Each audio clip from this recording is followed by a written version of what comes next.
Welcome everyone to the breaking news panel, Generative AI and the Future of Political Science. My name is Julie George, and I'm an International Security Program postdoctoral fellow at the Harvard Kennedy School in the Belfer Center for Science and International Affairs. I work on emerging technologies and the politics of proliferation. I'm very excited to be moderating this panel on how AI will impact political science research, teaching, and practice. I would like to give a warm thank you to APSA, as well as to Felicity and Zoltan for putting this panel together with our excellent panelists. We have 4 great panelists who have been researching on artificial intelligence and the impact on political processes, such as Dr. Filippo Trevisan, Associate Professor in the School of Communication at American University, Dr. Michael Toms, Professor in Political Science at Stanford University, Dr. Josh Goldstein, Research Fellow at the Center for Security and Emerging Technology, and last but not least, Dr. Nicole Wu, Assistant Professor of Political Science at the University of Toronto. In our panel, we'll have 3 subtopics on artificial intelligence, one with opening remarks from our panelists, as well as the future of political science with respect to teaching and pedagogy, and third, the impact of generative AI in political processes and political science. Our last portion will be open Q&A, so please make sure to have questions and comments. We're excited to hear from the audience members. And a warm thank you to all the attendees today. So with that, I want to start off with opening remarks from our panelists. So if the panelists could tell us a little bit about how you became interested in artificial intelligence, and what you may see as major opportunities and challenges with the rapid development of generative AI, such as Chat GPT, GPT-4, and BARD. Filippo, could you kick us off? Okay. Good morning, everybody. Thanks for being here on, it's not quite so early anymore now. I think we can do this. So it's interesting how you asked, right? How we became interested in AI and what's happening in the political world. And my sort of main focus is on political organizations, particularly those that try to coalesce and mobilize citizen interests and represent them in policy and political contexts. And it's somewhat been kind of an organic transition, right? I've been interested in how, and a current project of mine is really particularly about narrative evidence and how organizations have taken that, turned it into data, and tried to use it in decision-making as well as political and policy campaign persuasive messages. And so AI has kind of made its way into that, and it's happened, and here we are. And that's how I've sort of become involved in some of that. And I will say that from my perspective, organizations, political organizations, the ones I look at, whether they are party campaigns or more so actually advocacy and interest group campaigns, I've been waiting and hoping for this. And they see it as a solution to a potential problem they have. In many cases, as lack of resources, they buy into this rhetoric that it's going to be a helpful tool to help them communicate more effectively and efficiently, and it will help them crack these opportunities of datafied information that up until now it's been the prerogative of others with other types of resources. So this is particularly smaller organizations, and this is sort of it goes together with a lot of the marketing material that comes from AI companies, startups, and this is another space that has been very interesting to watch in my research, like the relationship between some of these, in many cases, smaller startup organizations that are trying out new things, but really market their products really hard towards some of these organizations who they know have real interest and need for this type of tool to solve some of these problems. I think, we'll talk maybe later about concerns and challenges, and I'm sure we'll have a lot to share about that. But I can certainly see some opportunities here that I think it's interesting for me to really think about, right? And I see a first opportunity is around political socialization. And if we think about how we would go back about 10, 15 years to the Obama campaigns and the role of volunteers and storytelling in that, we can think of generative AI as an opportunity to sort of scale up these efforts and solve that resource and manpower problem by improving the use of chatbots and fine-tuning targeted conversations around intimate topic in some cases for organizations. And really, together with that, though, I also see a question of what functions are going to be outsourced to these tools that now are maybe performed by a human, especially in the case of volunteers, right? If you're thinking about volunteers helping train human canvassers, well, is the role of volunteers going to change in organizations? And some of what we're seeing is, are volunteers now going to help train AI tools for these conversation purposes? So it's just interesting to watch these developments. Clearly, like, a lot of my work has been focused also on political marginalization. So I always, turn my mind to that and think about, as organizations are outsourcing these functions, what's going to happen to those who are traditionally marginalized from institutional politics and the more formal aspect of politics, that might lose out some of those first points of contact or the liaisons, if like entry-level jobs that would typically work on community management and sort of contributor, participant, and citizen relationships are turned over to this type of tool. So that's the flip side of all of these changes that just keeps me interested. So much. Mike, would you like to go next? Sure. So your initial question was, how did we get interested in this topic? And I'd say probably among the panelists here, I'm the newcomer on this theme because I've only been working on it for about a year and a half or so.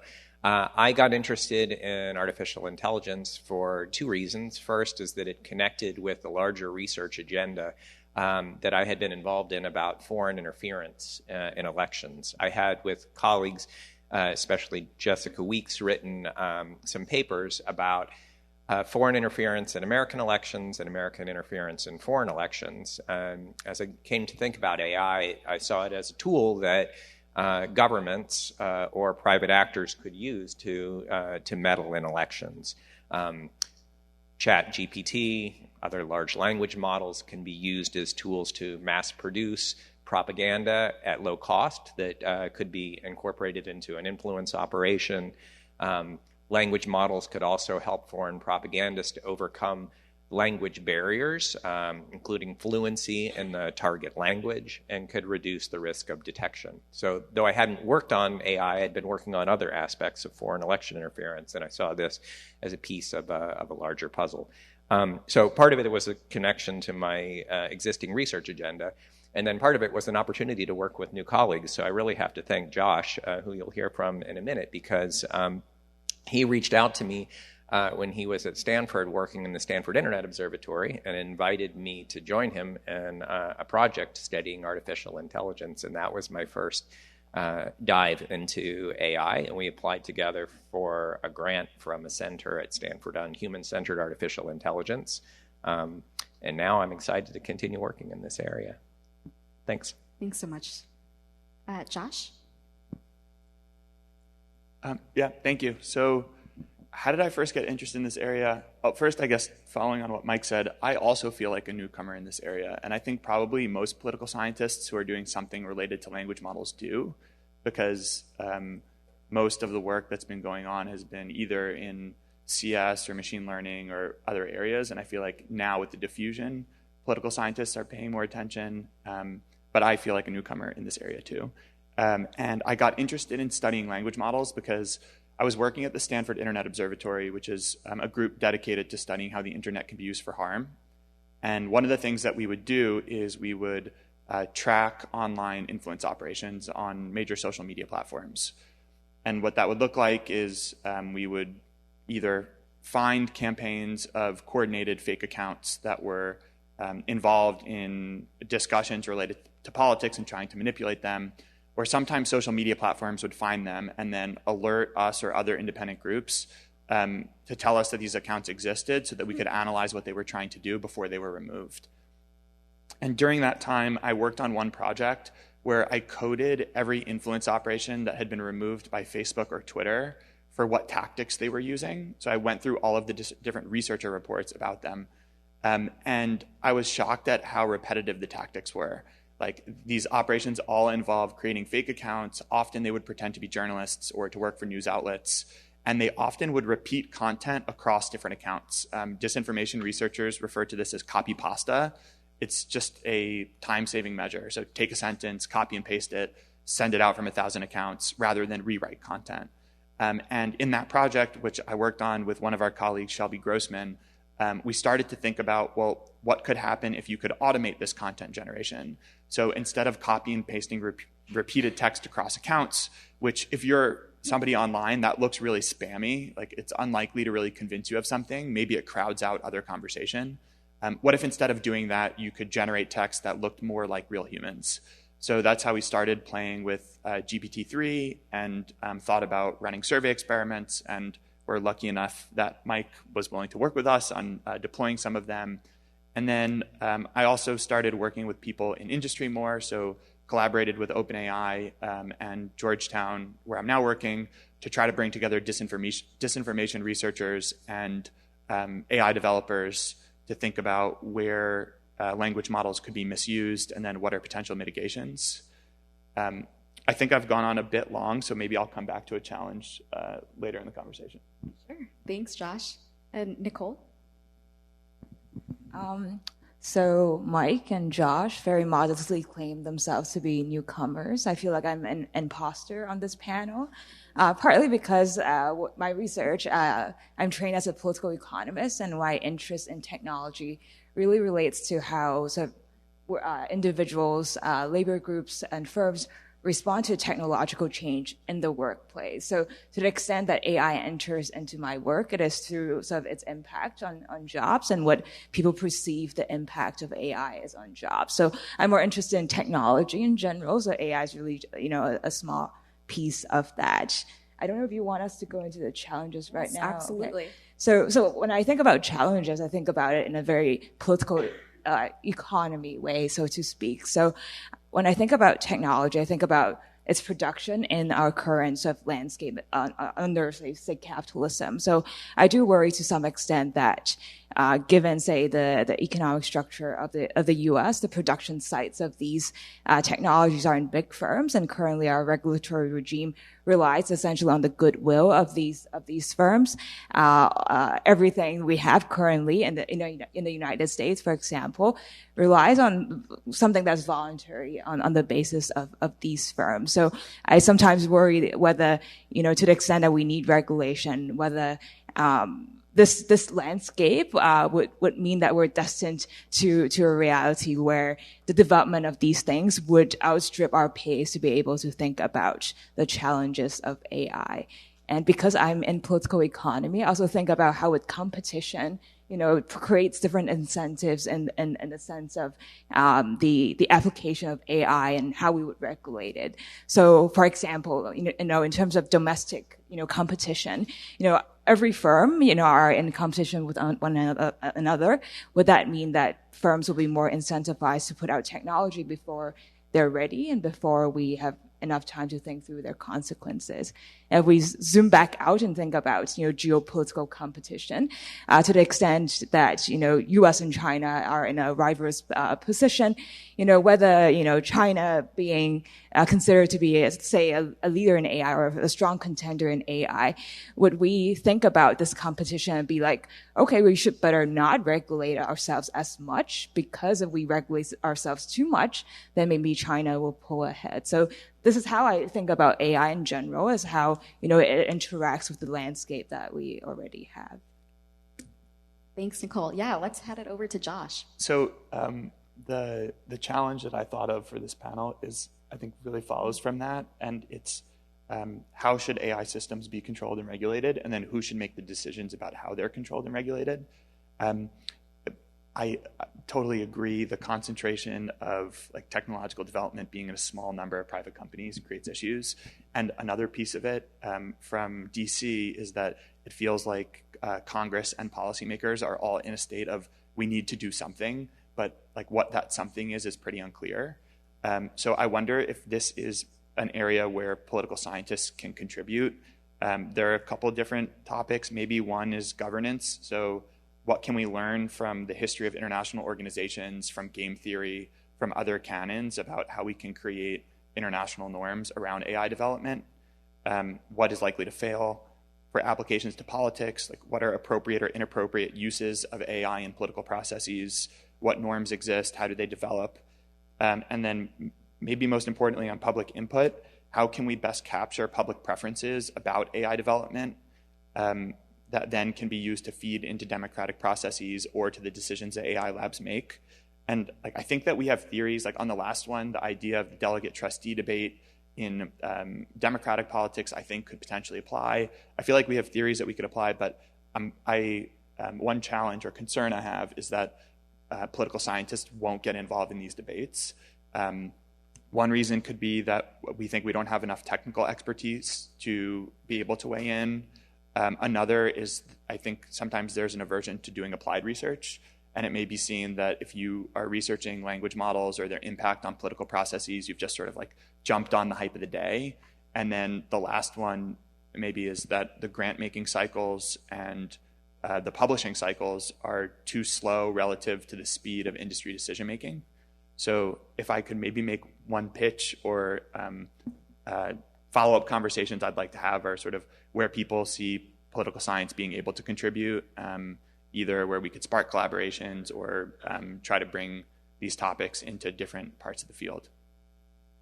Thanks so much, Josh. And we'll make sure that during Q&A, we'll open up to feedback and comments where political scientists could see themselves within the field of artificial intelligence. I just wanted to make one note that all these panelists are extremely humble. I cited each one of them in my dissertation on artificial intelligence and emerging technologies.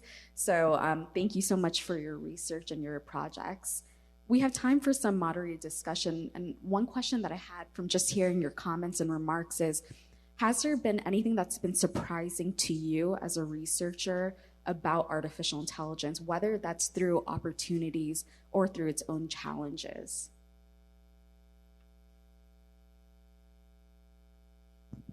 Maybe I'll take that quickly. And for me, one thing that's been really surprising is how willing organizations are to believe in the rhetoric without really knowing what's going on behind. And sometimes those who are marketing these type of tools may not even be sure themselves of how some of the output comes out and how to best represent it. But the kind of the level of trust that I've seen, and this is anecdotal, and from working with those who are in a position of purchasing or wanting to try to implement and integrate and try out some of these solutions. But there is a lot of openness, and particularly again from those, political organizations are not, traditionally, particularly from the campaign side, they like tried and tested solutions. I mean, we know that if you're coming from an incumbent position, if you are, trying to leverage that and so on, so it tends to be the challenger, the less resourceful one. And this is, no exception, I think. But there are a lot of comms officers and others in organizations that are very willing to try this. And so I'm curious and interested to see what's going to happen next. Yeah, that's been somewhat surprising. Thanks, Philippa. Yes, Mike. I've been surprised at how rapidly AI has developed in the last 1 to 2 years. The progress in large language models has been truly remarkable.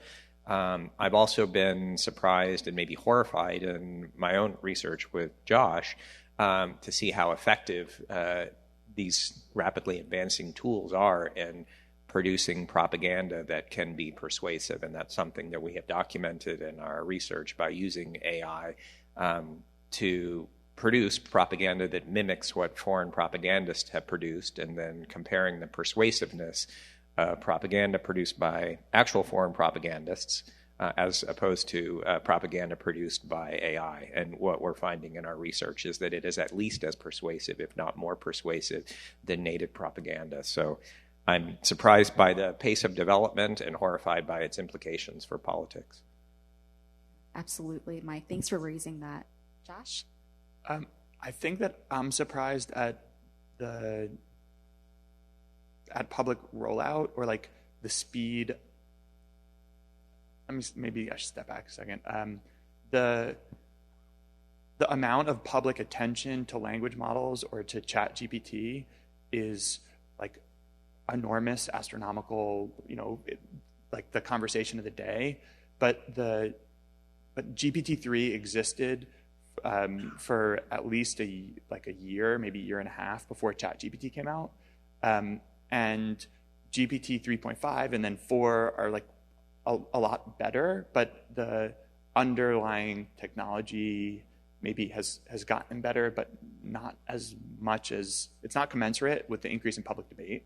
So I think that I'm surprised at how much an easy-to-use interface that operated in like an as-if discussion with a human format led to that public uptake.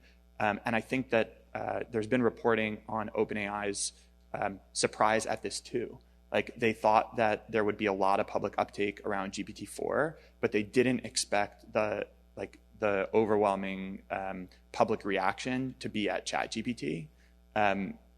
So maybe there's some lesson there around like easy to use tools and it's like perceived functionality in people's lives, not just that technology exists that leads to the uptake. Yeah, Nicole? I guess I don't have anything surprising so much as I'm intrigued by what I've been seeing is that because I study technology's impact on jobs, is how, there are so many different things that affect people's livelihoods and jobs. So like trade, immigration are some of the big things. And then there's a lot of political discussion around how to protect workers against those threats, which, if you look at the economics literature out there, it says that there are like relatively small impact on people. And with regards to technologies, there's hardly any discussion on, doing actual stuff in order to protect people from the threat of technology, which might be a very good thing. So I'm not saying that we should be Luddites. I'm just saying that there is not, a corresponding discussion that is, commensurate to its potential impact. But in the last year or so, just chatting with my friends who are outside academia, no one was interested in what I'm doing. But in the recent year, because of Chat GPT and whatnot, all my white collar friends are like I'm starting to be worried, and then everyone's like testing out Chat GPT. So I'm like sort of intrigued by sort of how the discussion has shifted in some ways, and how the attention or interest has waxed and waned among certain groups of people. And specifically with lawyers, I've been following them. It's been quite interesting because, there are applications of AI that would allow basically algorithms to help people fight off traffic tickets and whatnot. And so there are lawyers who are not working in big firms that they some of them have used this and have backfired on them. I think the Bar Association in California, I might be blanking on where exactly that is trying to have these technologies being regulated. So I'm intrigued by actions taken by certain of like these labor groups to in response of what we've been seeing in the last year or two. Thank you so much, Nicole. And just one full disclosure, I'm a researcher with OpenAI and the geopolitics team. So I didn't work on Chat GPT, but I was also very surprised with the uptick from the general public in using Chat GPT. And Josh, I think your comment of OpenAI was also surprised. The number of individuals who use ChatGPT and picking it up was far greater than a lot of social media platforms, right? Like Facebook, Twitter in the beginning years. So it'll be interesting to see the trends moving forward. But with that, let me move on to the second topic about the future of political science with respect to teaching and pedagogy. Many of us here in this audience and on this panel may be teaching classes in political science. And so we're thinking about how generative AI can impact courses. So I have a few questions, and feel free to pick up on one or all of them in your responses. But what are some teaching concerns and opportunities or ethical implications that you would like to raise about generative AI for political science, our discipline? The second question is, How may generative AI advance existing ideas in our discipline? And the third is, could generative AI pose new questions for future research or how we teach? So whoever would like to kick us off, please do so.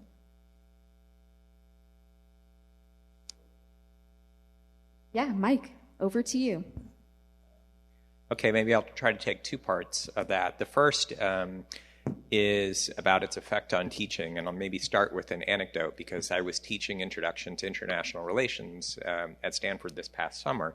And on the first day of class, as I was presenting the syllabus and our plan for the summer together, the first question that I got from a student is it okay if I use Chat GPT to write my papers? And personally have a view on that, but some of the engineers who work on the other side of campus have a different view, like what is wrong with that? So I think this will be an interesting conversation not only for the panel, but I would love to hear your thoughts about how you are dealing with these kinds of issues in your classes. I mean, it is true that students, whether we like it or not, students are using these tools. How do we adapt our assignments? How do we change our thinking about how we're teaching in a world where students can write part or all of their essays using a large language tool? So that's a comment about teaching. You were asking about how AI could change existing ideas in our discipline. I mean, I think it can open up new research topics, but I think right now the immediate application of these tools is less to create new ideas and more to change people's workflows. Like if I think about it as a researcher, and I've talked to some of my colleagues about what they are doing with AI, it's having a transformative effect on their own workflows. And I'll just give a few examples of how AI can enable research, because we've been talking about some of the negatives, but there's also a positive dimension to it for political science research. I know some people who are using AI, for example, to generate treatments for experiments about politics, whether it's generating text, generating images. I think eventually, I can't point to a colleague that's done this yet, but I think using AI to produce video treatments and experiments will also be a new frontier. So creating treatments for experiments, collecting data, automating the process of scraping data from the web or taking information that's in a table and converting it into a database format, taking output from optical character recognition and cleaning it up to make it better. I have a lot of colleagues who are using AI now to analyze texts, whether it's classifying texts, zero shot or multi-shot, meaning that they're training by providing examples and then using those examples to produce better text classification, summarizing text, translating across languages. Graduate students are using AI to write computer code or to better understand computer code that's given to them by saying, why does this segment of code, why does this snippet of code do what it does? And then I know there are students and even faculty who are using AI to help them in the preparation of manuscripts. That doesn't mean writing them, I mean like copy editing them. And so all of these things are enabling. And so I don't know whether AI is producing any new ideas yet. I think it's like not as effective at coming up with, the creative thing that we do as political scientists. Probably it's not there yet. But more mundane aspects of our workflow, I think will accelerate with these AI tools. Thank you, Mike. Felipe, do you want to say something? Yeah, I'll build on that. It's fascinating actually to think about, one thing that I've found myself wondering this past summer, has been in working with computer science colleagues and colleagues in other countries. I'm Italian, and I do some work with Italian colleagues as well. And we're using these tools to translate or and summarize text in particular. It just got me thinking: is this going to change how we write and how we talk about political science, or how other disciplines talk about political science or their own discipline and so on? And it was interesting, we just for fun, we tried to get a Chat GPT to write the abstract of the paper for us, and it did a pretty good job, but it didn't do it in a way in which it would have been suitable for a communication or a political science conference. It was more like a computer science sort of proceedings paper, right? So it's like this cultural element that there is in there, which is in between disciplines, sub-disciplines and subfields, countries, cultures, languages. And that, I think, also has importance in the classroom. And so as a comparativist and somebody who's been interested in looking at the US, but also thinking about politics in other countries as well, I do wonder sometimes about still the bulk of development is Anglo-centric around these tools, right? And based around English. And is that going to have an effect into how these tools get integrated in political processes, political campaigns?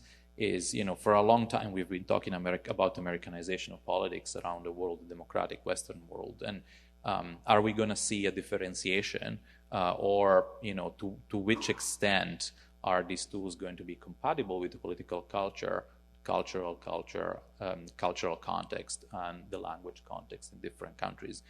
Are we going to have to think about different ways of conceptualizing and understanding politics? I mean, we have different models of media and politics. Should we have different models of AI and politics? I think that's going to be very interesting, areas for us to think about in the coming years. Thanks so much. Nicole, do you have anything? Yeah, I guess so as I'm more junior than everyone on this panel, so I'm also less experienced as an educator than everyone is on this panel. So because of COVID, I just started doing more conferences this past summer. And then a senior colleague approached me and asked if I've started using Chat GPT to write my papers. And I thought that's a trick question. I said, no. And also, I'm also too OCD to be using AI to write my papers because I like to choose my words and whatnot.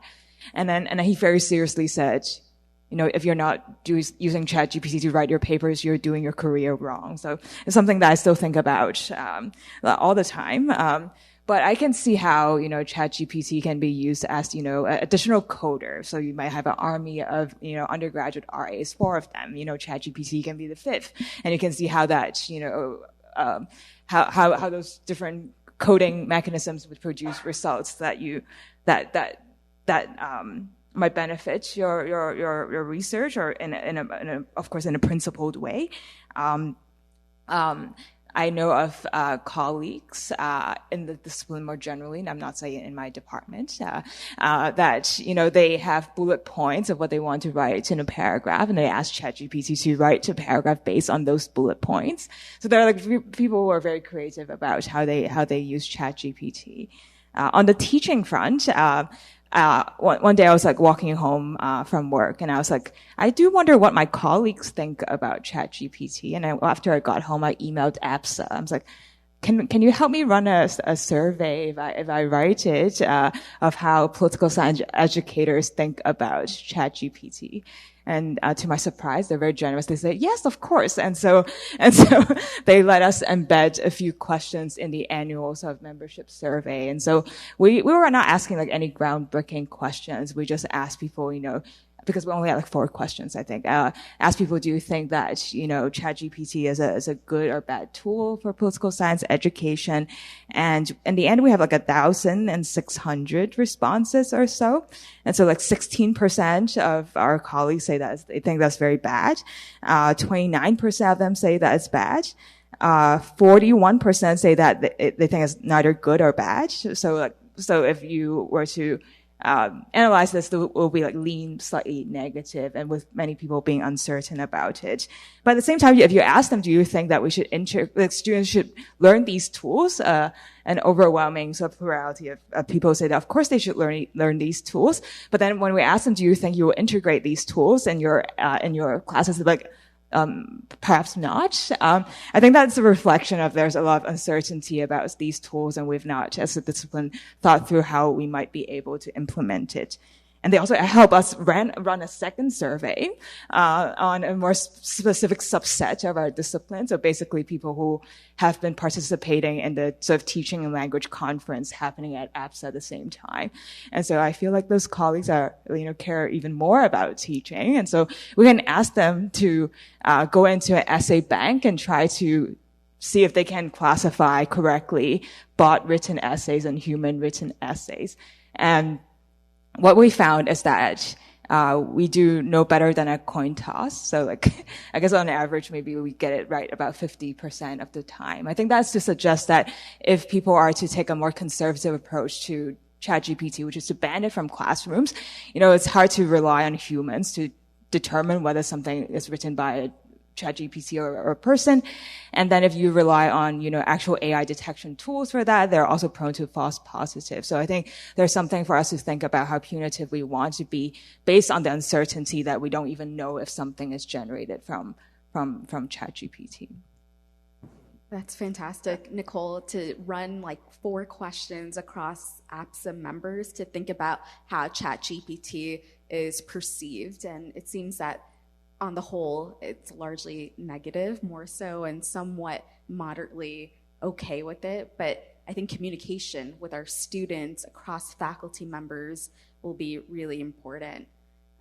One question that I have from just hearing the remarks is, how do you think that students are dealing with Chat GPT? Do you think on the whole that they're using it to write essays, or maybe use it for, summarizing text for homework assignments or coding for computer science?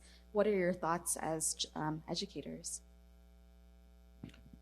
There are a variety of applications. I certainly think, as we were talking earlier on, the labor market is a place to use it, and people write cover letters and so on with it. But in hearing, not just from my own classes, it's from colleagues as well that work, and I teach in a school communication, so it's interesting to hear it applied to all sorts of different possible applications, and to the point that, some of my colleagues that teach graphic design, for example, had suspicions or certainties in some cases, and so they changed their practices in what they require as submissions to show that the student actually took the steps to do the work.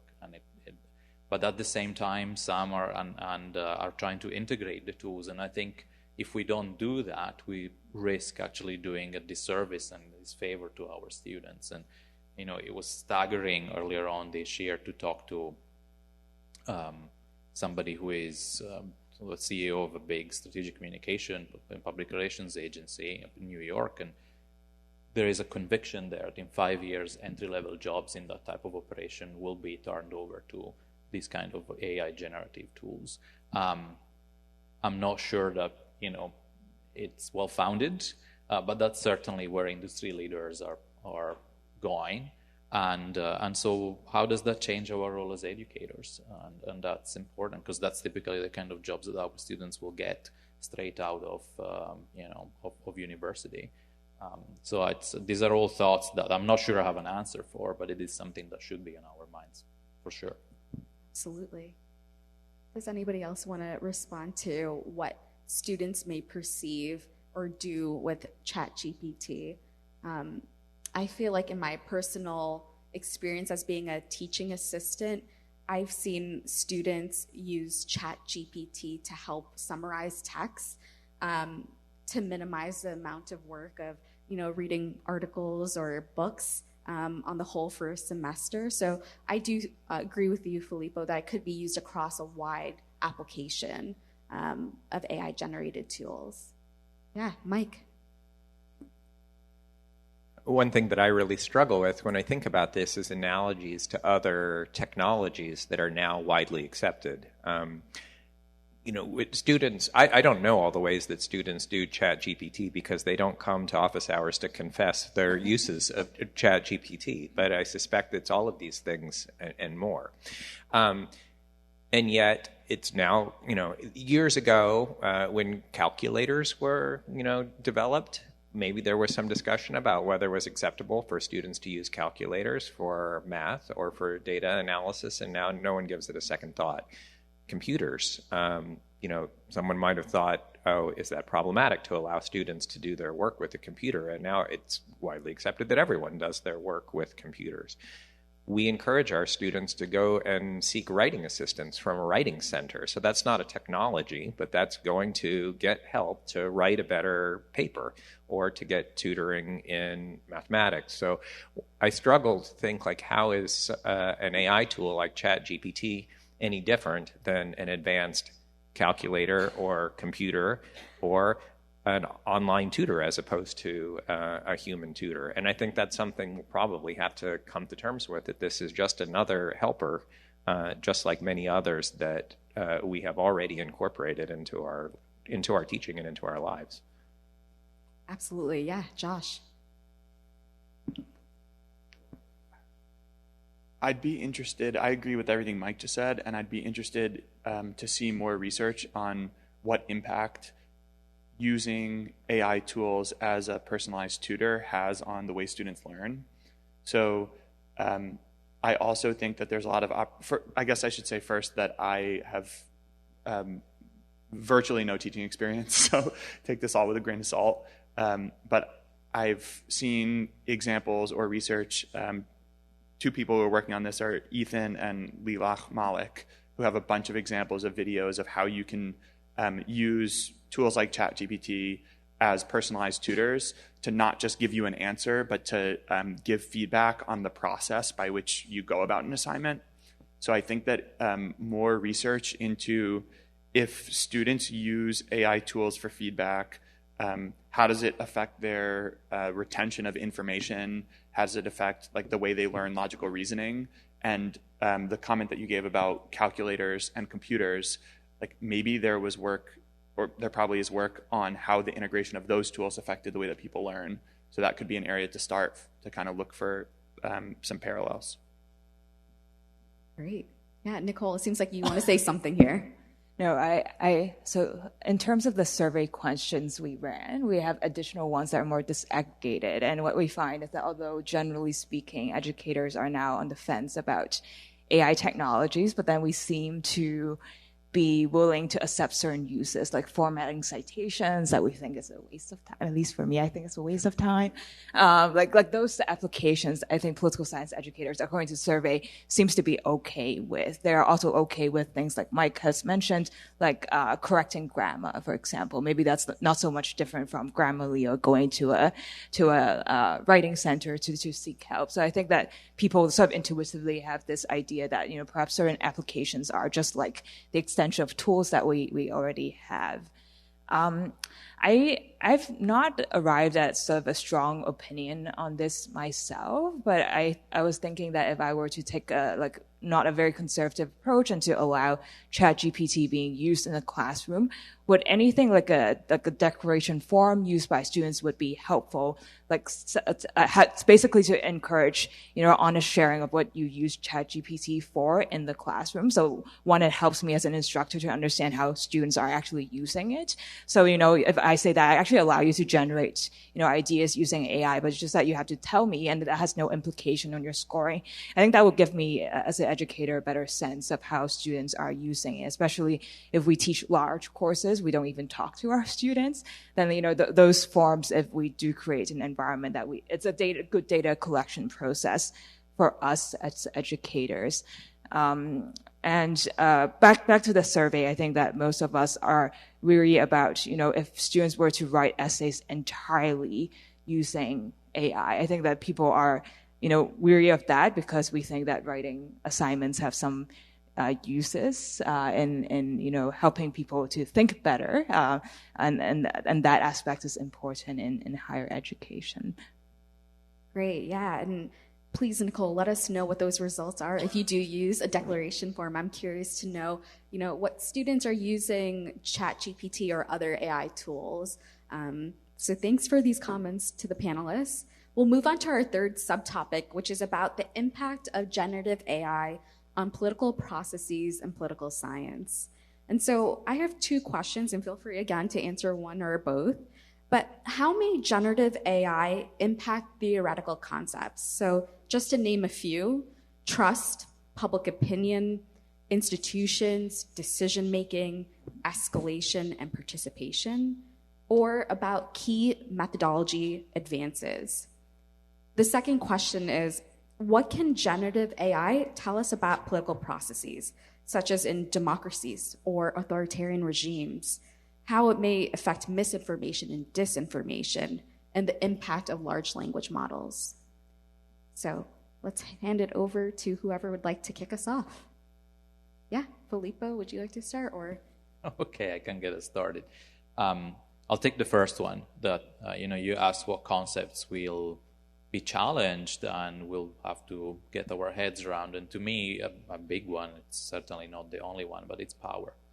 And if we think about power as relational, and so determined by the relationship between those who are trying to influence a decision maker or a target public and shape their interest and make sure they take the decision they want, and the target, where does AI sit in this environment?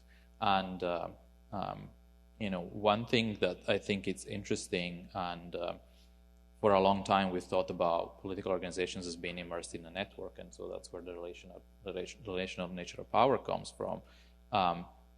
Is AI an agent like the others? Are those behind AI the agents? I mean, I don't know that I have an answer to that yet, but it's certainly something to think about. Is this a different type of agency, and how is it related to power? Because they're not the same thing, right? And one is also somewhat functional to the other, but doesn't really necessarily result in more power. I think it's interesting to, at what point are we starting to consider AI an autonomous agent as opposed to being dependent on a human agent, the relationship with. And I think some of where we're going to see some of the very practical applications of this, and of course, for all the good reasons, misinformation and political communication campaigns sort of are gaining a lot of attention because it's what drives important political processes. But another maybe less sexy side of things is policy making, right? Which again, I'm interested in because of our organizations participating into that. And that's a place where the summarization of information, for example, can be useful and can be used by different agents to try and influence policymakers' decisions. And it is being used, to be frank, in that way already. And one question for us to think about again is around what's the role of citizens and those who are going to be affected by those decisions. And going back to a point that Josh made toward the beginning, do we need some sort of citizen oversight? How are we going to build a model that helps people sort of have a say or have at least a peek into any of this and how these new agents are informing policy decisions? And again, what kind of competencies are going to be required for that? What models are going to be appropriate to help lay citizens in some cases sort of take a part in these processes. So that's also an area that I think it's going to be interesting for us to think about going forward.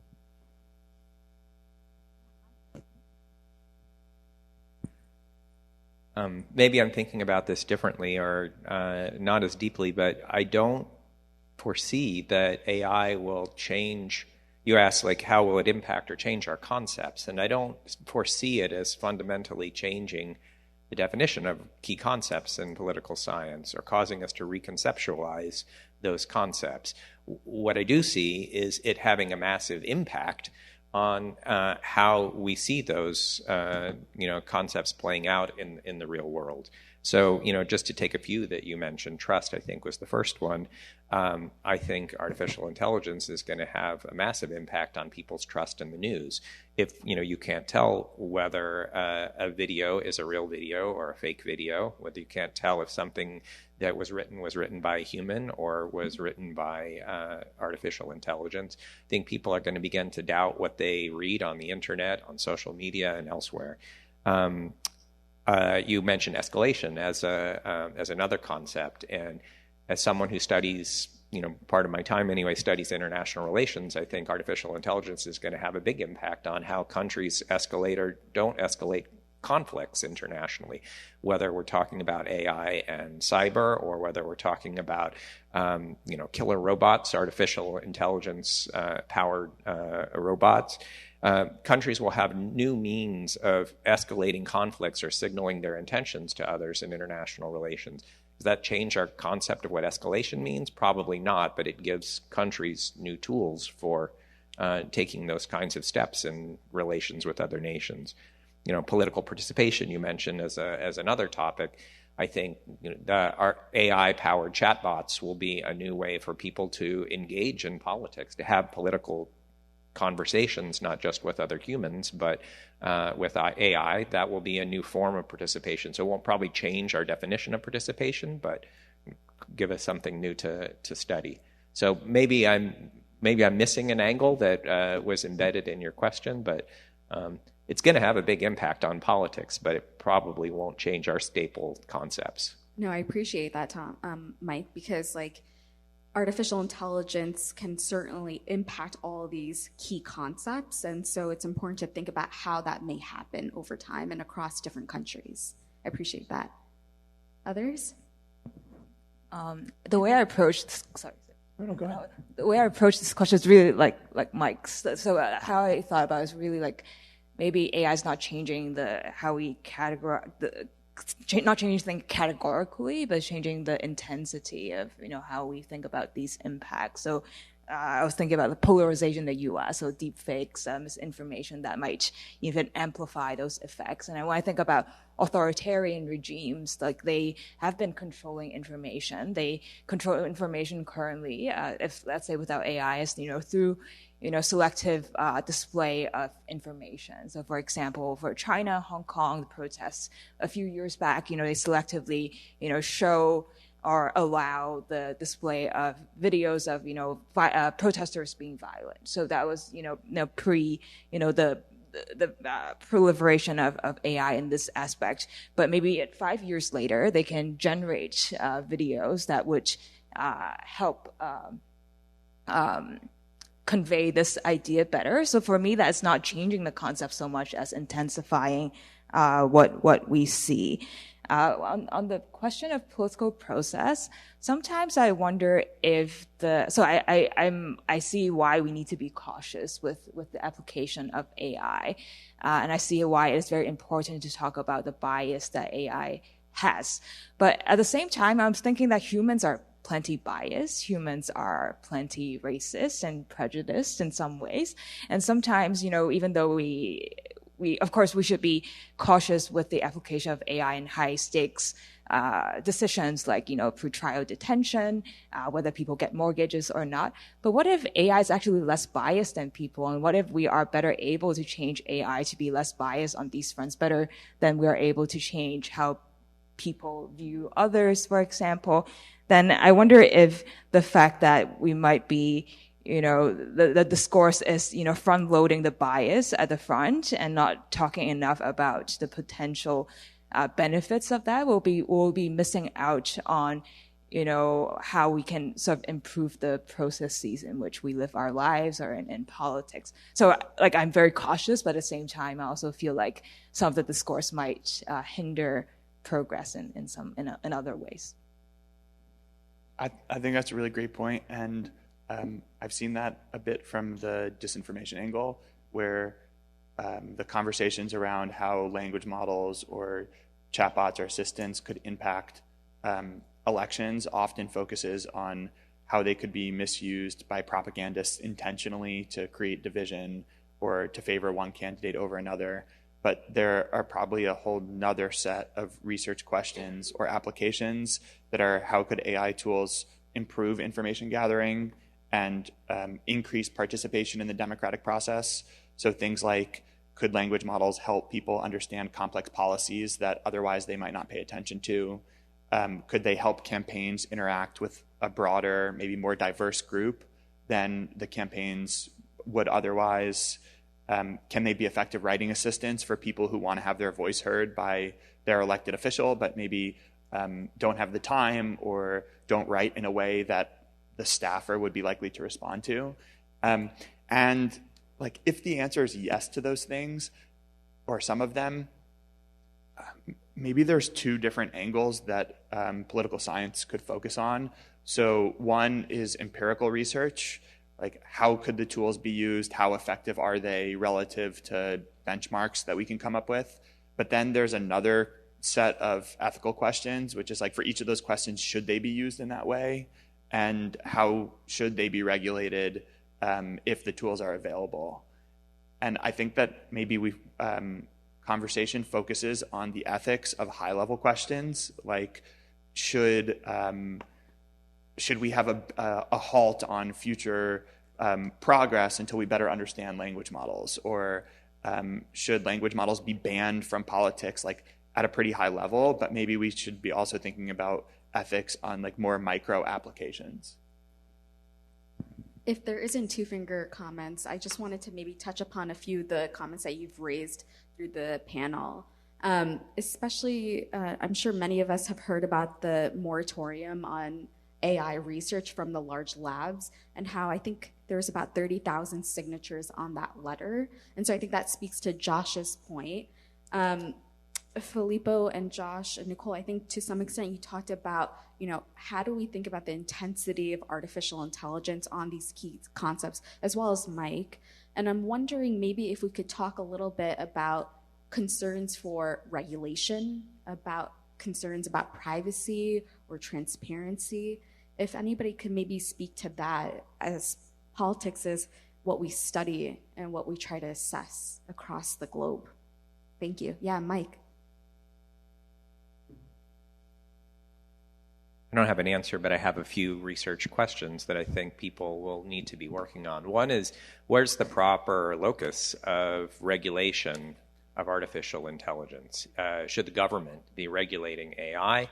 Should the private sector be involved in private regulation, basically self-governance or self-regulation? And what's the right balance to strike between government regulations and private regulations? As part of a different research project, before I got interested in AI, I had written a paper about whether private regulation preempts public regulation, and that's about whether companies that voluntarily regulate themselves through those actions can have the effect of preventing the government from regulating them. And I see that as a potential opportunity or threat in this space as well. If private companies that produce AI tools begin to regulate themselves, will that decrease the likelihood that the government will step into the fray? And is that socially the best outcome that we want, or would it be more socially optimal for the government to regulate rather than leave it up to the private sector? So on the dimension of domestic regulations, I think there's the question of where in the spectrum do we choose between private regulation and public regulation. And then, Josh, in reaction to a previous comment that you made about international norms, many countries in the world are engaged in AI research, and even if there were a moratorium in American labs on AI research, that would not stop AI research elsewhere. So I also think, how do you get to international regulation? In some ways, that's a much more vexing question than the question of how to regulate domestically. So I wish I had the answers, but I feel like this will keep us busy for a little while. Great questions. Yeah, Filippo. I think, building on some of what everybody has said in some ways and some of what you said, one concern certainly around privacy and security of personal information in particular.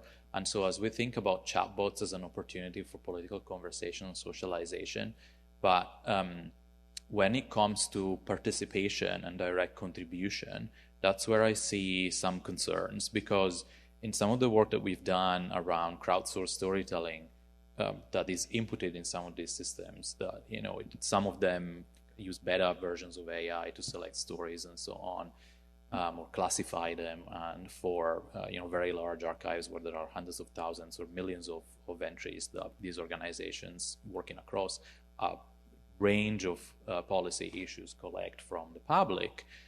In doing interviews with aspiring storytellers from multiply marginalized backgrounds, those who are unlikely in most settings to engage in formal politics, we found that the number one concern was, how is this information going to be used?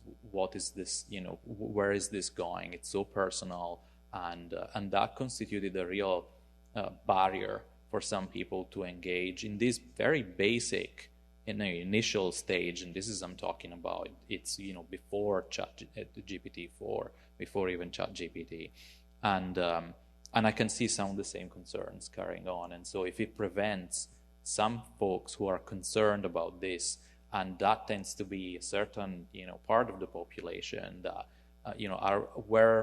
what does this mean for participation?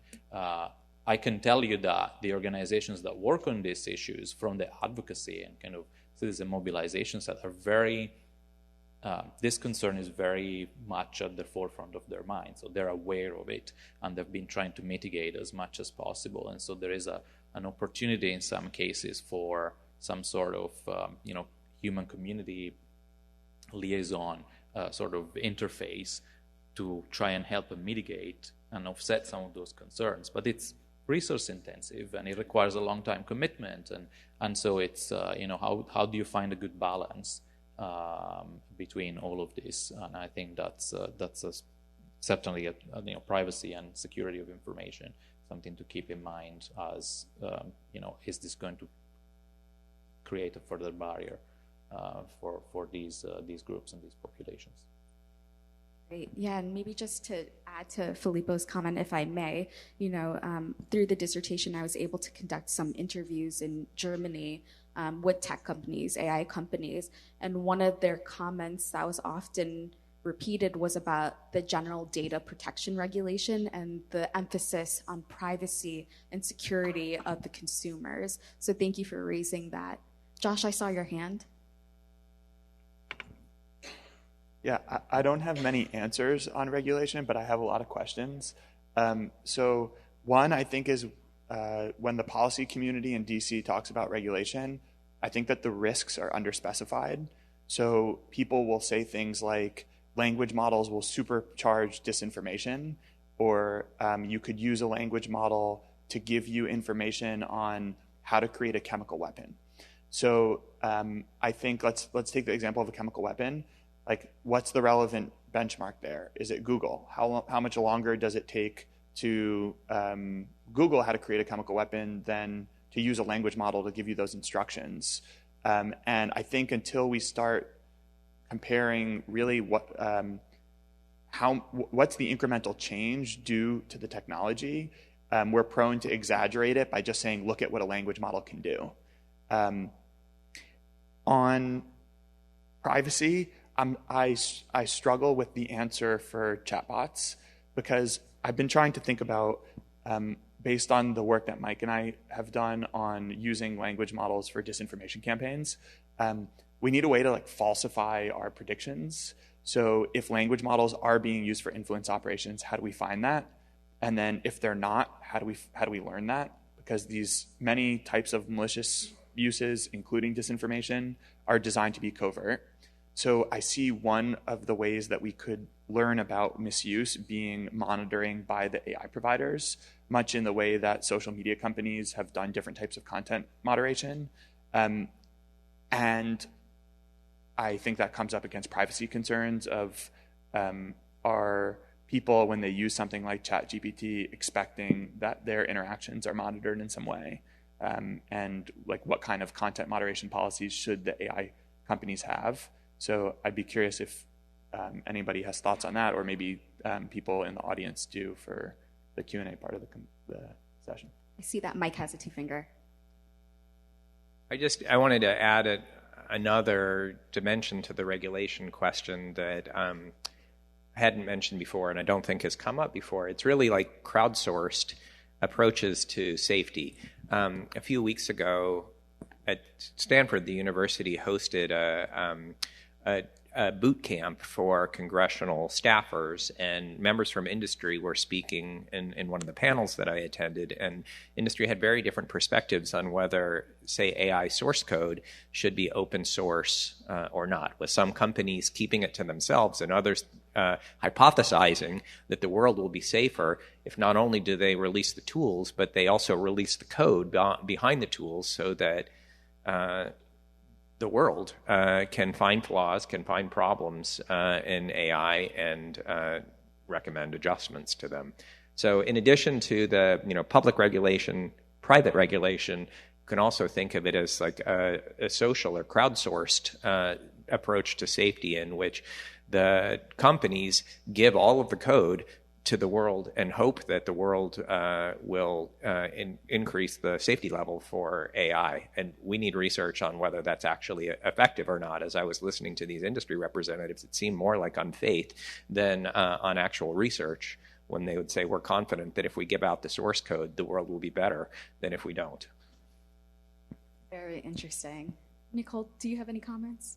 Just very quick, because I don't have good answers to the very good question you posed at the beginning. But in thinking about sort of the different dimensions of regulation, I would think that generally speaking, let's say if we look at the EU latest sort of regulation on AI, it's like really principle based. It has its advantages and disadvantages, because, you know, we're talking about AI as really general technology. So you cannot have very specific rules governing specific things. But what I find interesting is that if you really, you know, take from that, you know, abstract level and zoom in on your specific, you know, occupational groups and industries, there are, you know, other types of regulations that are happening that don't get talked about as much. So, for example, self-driving cars are an application of AI. Of course, the transport department is doing something to regulate the road use, for example. And then there are, you know, people with a heavy vested interest in that regulation, for example, truck drivers, and they could also be lobbying. So I feel like when we talk about regulation, we can talk about things in a very, you know, high-level abstract way. It's very important, but I think we should not also omit, you know, things that are happening in specific industry groups, occupational groups, and like the example that I alluded to earlier in sort of like bar associations. There are also professional groups that can sort of articulate the boundaries of what's acceptable and not acceptable use of technology, and how much, you know, human intervention should be done. So I'm just adding sort of that dimension to it, is that, you know, there are, you know, smaller things that are happening that could be as impactful. Absolutely. And thank you, Nicole, for also raising those various dimensions that we should also give consideration to. If there's no other two fingers, I think maybe we should turn it over to Q&A, because I'm sure there's lots of great questions. So if you get a question with a mic, please just introduce yourself with your affiliation. So any questions? I see in the front. I'm just going to come down.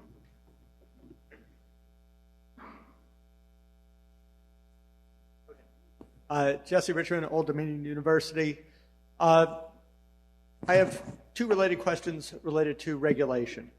One is, are there any organizations that are currently working on the regulation from the side of caution and skepticism, organized efforts to speaking to Congress, and who in Congress is considering the regulation?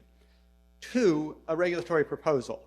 I think a lot of the worst case scenario problem issues, from students faking their essays to propaganda campaigns, can potentially be solved by a disclosure regime. So the idea is, if Chat GPT kept an archive of everything that GPT-3 or GPT-4 has ever said, and it could be queried with specific text, saying, did you write this? Right? It doesn't have to disclose any of the user text, but just, did you write this? That would potentially solve a lot of the problems, in terms of, you could easily detect an AI-generated propaganda campaign, you could easily detect an AI-written essay, because in each of those cases, ChatGPT could say, yes, I wrote it, and then that would be much firmer evidence than the very weak kinds of evidentiary bases, as you noted, that we currently have. So thank you. Do you want me to just walk into other people? One more question. Do you mind just going to the back? Back there. Hi, so my name's Ralph Scott, and I'm based at Cardiff University in the UK. I just wanted to follow up on the discussion around opportunities for political scientists with these kind of new generative models. So I work on the British election study, and that's kind of like the equivalent of the ANES in the UK.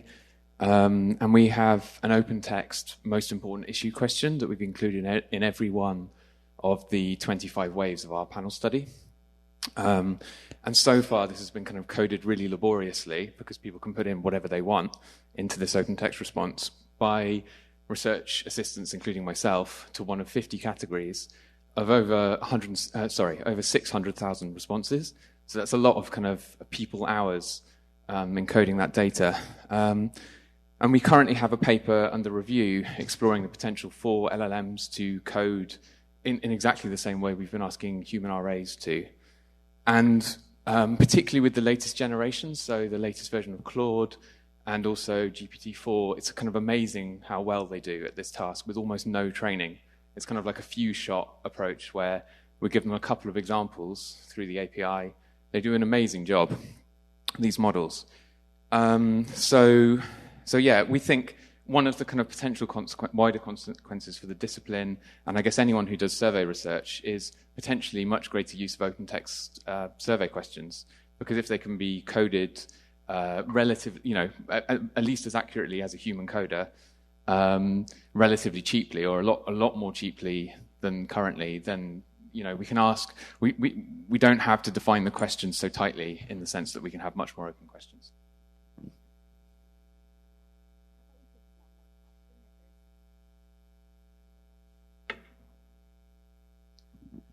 Thanks so much. Chris Barker from the American University in Cairo. I'm a political theorist. I have a general question about governance, prompted by a couple of the comments about the massive public uptake of interest in Chat GPT and GPT. And I'm not sure if it's factually correct to distinguish between capabilities and interface, and to suggest that the public was primarily excited by the dialogic interface. But if that's the case, and the public is framing this question of what this tool is in their own way, but we still think that there's an important public component of oversight and governance, how will this affect that question of governance and the public participation in governance going forward? Thank you.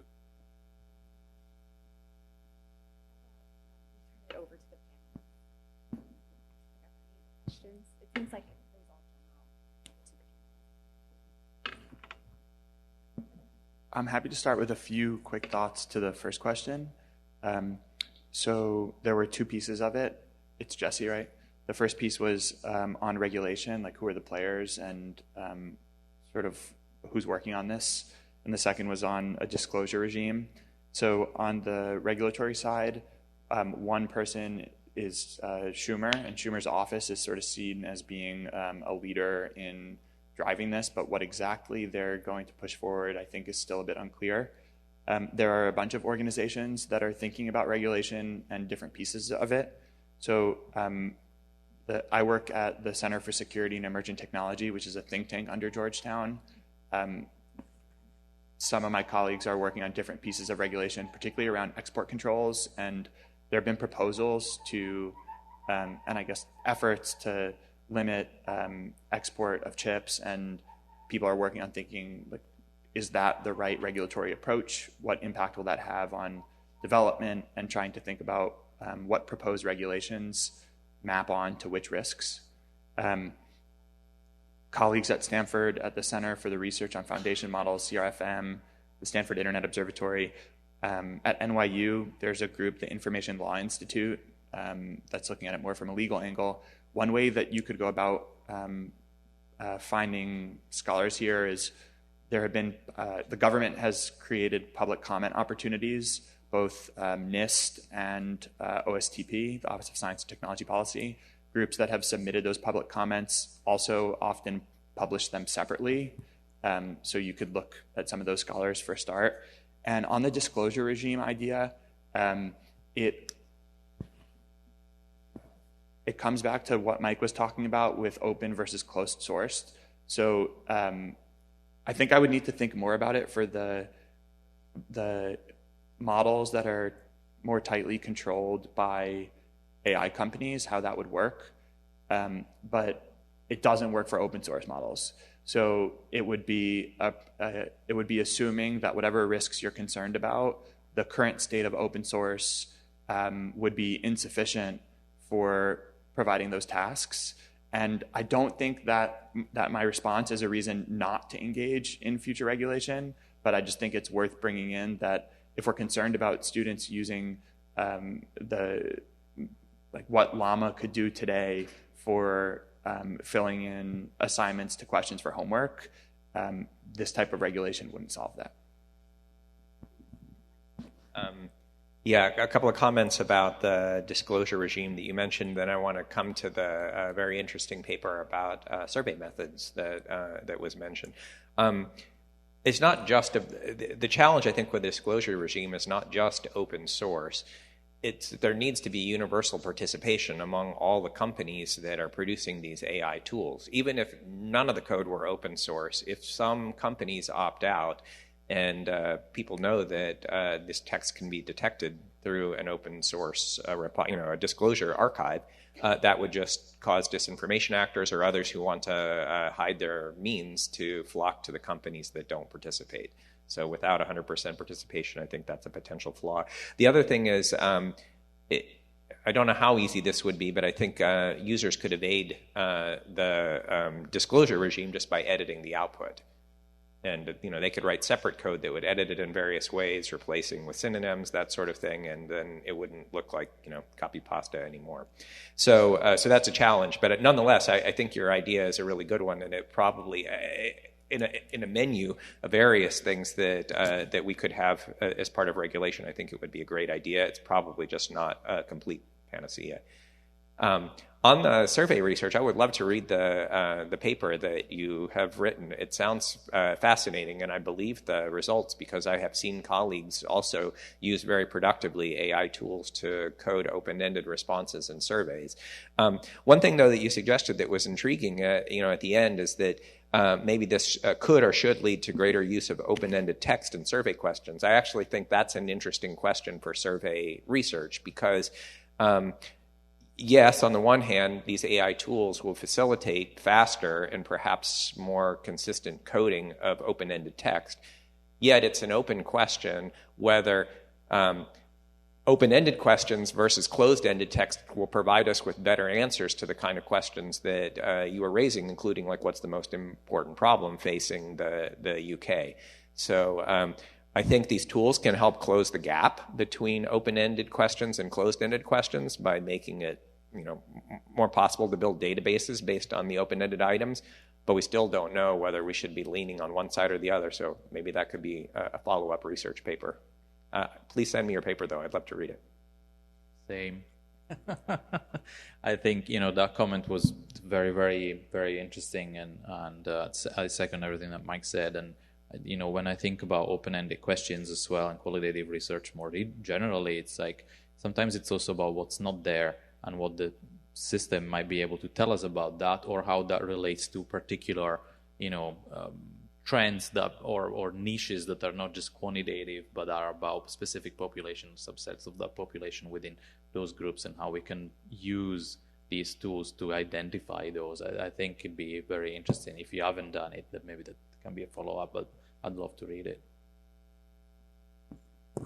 Yes, I'd love to nerd out about survey research. Something that I've been worried about, I don't know if anyone was thinking about, is that it's easier for us to analyze open-ended questions. But this summer when I ever run a survey and I receive a very good, as good as in long, well-thought-out answer in an open-ended question, I'm like, did this respondent use AI to answer my question? And I don't know. And particularly because, at least in political science research, we rely so much on these existing, panel of people who answer questions. And many people, of these people do a lot of surveys. So they must be systematically thinking about ways to, better improve their process of, answering these surveys. So what if, we increase the number of open-ended questions we have, and then we're just eliciting a lot of responses from AI, which is not what we're primarily interested in, at least not for me. And in terms of the disclosure regime, I find it very interesting because I was thinking about it in light of, student work. And so I was thinking what would be the analogous of that in, politics, and maybe copyright is one of it. So there are discussions about, should copyright. So let's say I'm a artist, I use some of my own creativity to create something, but at the same time I use AI to augment that. So how would the copyright regime protect that? And I think the current, what I saw in the registrar in the US is that the Copyright Office actually has something like a disclosure regime that you have to have some sort of statement about your input in it and sort of AI's input in it. So in case you're interested in it, I thought that might be an interesting document to look into. Okay, fascinating responses. I think we have one more round of questions. We have time for that. Does anybody have a question or a comment?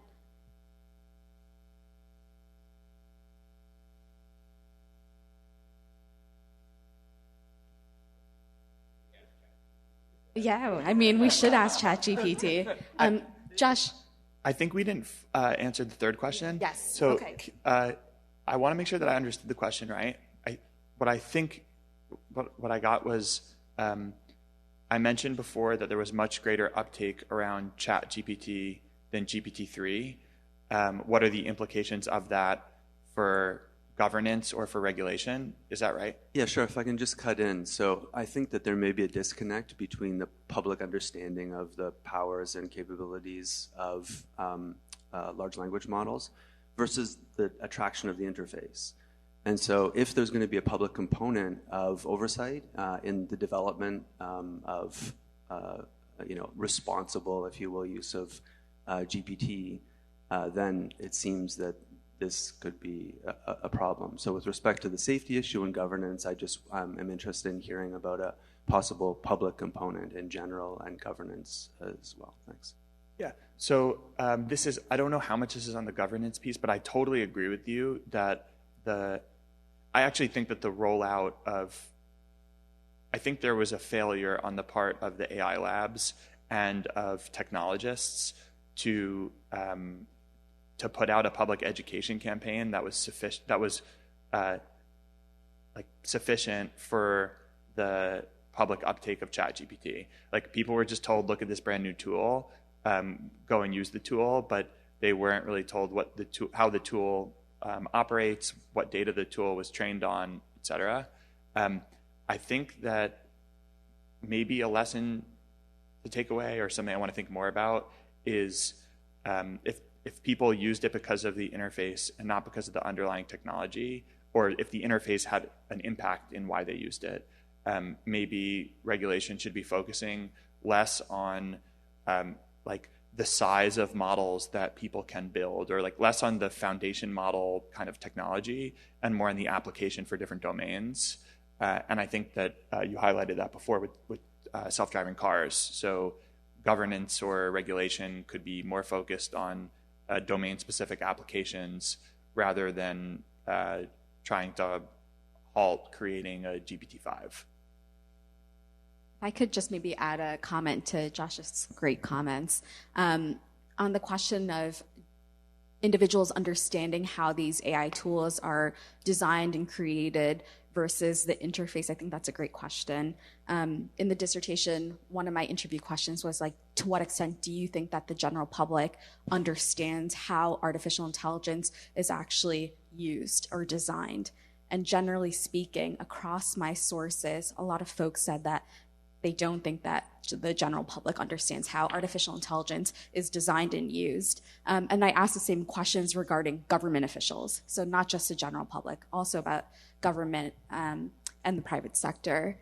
One example, Germany has rolled out a education campaign, and they have a free course called The Elements of Artificial Intelligence, which is to help individuals who may be interested in AI knowing how AI is designed and used. So that's just another data point that we could put forth on, literacy on AI.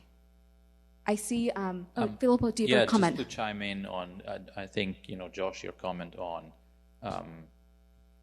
oversight and regulation and applications, and maybe that's what we should focus on. I think I think it's really, really good direction for this, and I can certainly see it. So one of the things that maybe we haven't talked about in terms of applications is market forces and what's going to drive, the customers of these technology companies' preferences and so on. One thing that I've, talking back to the point of privacy and security of information, knowing that constituents, that matters to constituents, organizations that I've interviewed that purchase this sort of tools, I mean, that's sort of up there for them. How can we ring fence the information what's the opportunity to do that within their systems. And it's one of the things that goes into decision making as to whether to buy the tool and pay for it or not.